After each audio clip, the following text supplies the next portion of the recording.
Saudara-saudara sekalian, saya ingin ucapkan terima kasih atas kerja keras semua menteri dan semua wakil menteri Kabinet Merah Putih yang saya pimpin ini. Kita adalah satu tim, tidak mungkin ada keberhasilan tanpa kerjasama tim yang baik.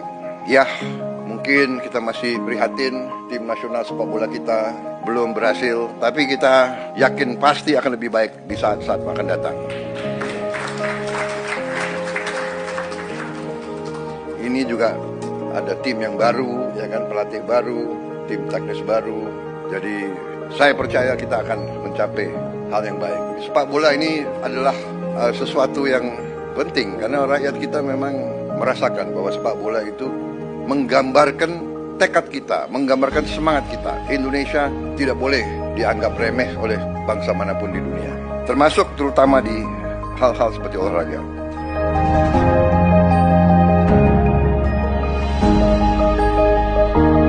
Di saat bulan-bulan ini, apalagi menjelang Ramadan dan Idul Fitri, kondisi pangan kita aman, kondisi pangan kita cukup terkendali. Saudara-saudara, ini jangan dianggap hal yang ringan. Kita negara keempat terbesar di dunia, jumlah penduduk kita sangat besar, dan bertahun-tahun kita selalu khawatir dengan keamanan pangan kita. Kita selalu khawatir kita harus impor. Alhamdulillah tahun ini produksinya sangat baik dan saya monitor harga-harga sampai hari ini terkendali. Kita juga boleh sekarang mulai bangga makan bergizi gratis, sudah menjangkau 38 provinsi dan sekarang sudah 2 juta penerima manfaat. Ini suatu prestasi yang luar biasa. Saya terima surat-surat dari pimpinan-pimpinan dunia. Mereka bahkan mau belajar dari kita. Mereka menganggap bahwa kita salah satu yang paling serius dan paling besar usaha kita menangani ini. Kemudian salah satu yang luar biasa juga, kita berani meluncurkan Badan Pengelola Investasi Danantara Indonesia. Dan saya tegaskan bahwa setiap saat pekerjaan dan semua kebijakan Danantara ini harus bisa diaudit, harus bisa diawasi, harus bisa dipertanggungjawabkan setiap saat oleh siapapun yang menginginkan. Saya juga melihat bahwa kita sudah mulai meluncurkan program cek kesehatan gratis untuk setiap warga negara. Saya kira ini juga salah satu terobosan saya kira di dunia.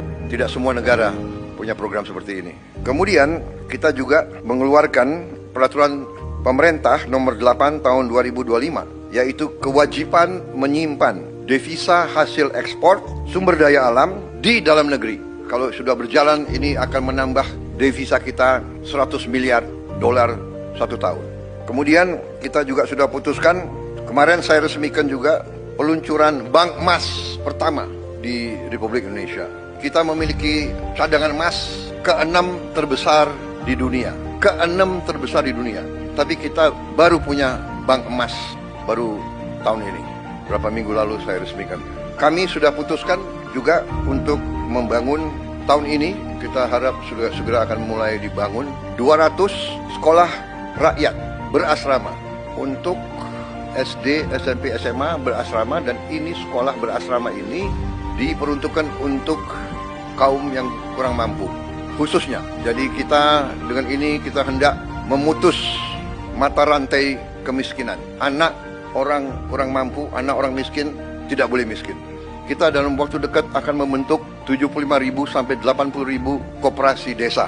Kita ingin ekonomi desa, ekonomi rakyat yang paling bawah bergerak dengan cepat, memobilisasi kekuatan yang kita punya untuk menggerakkan seluruh ekonomi, dan ini akan ada suatu dampak yang sangat besar.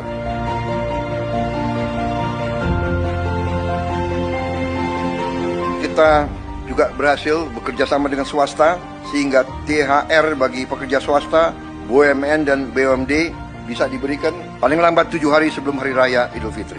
Tahun ini pemerintah juga menaruh perhatian khusus kepada para pengemudi dan kurir online yang untuk pertama kalinya akan menerima bonus Hari Raya. Juga THR dan gaji ke-13 bagi 9,4 juta aparatur negara.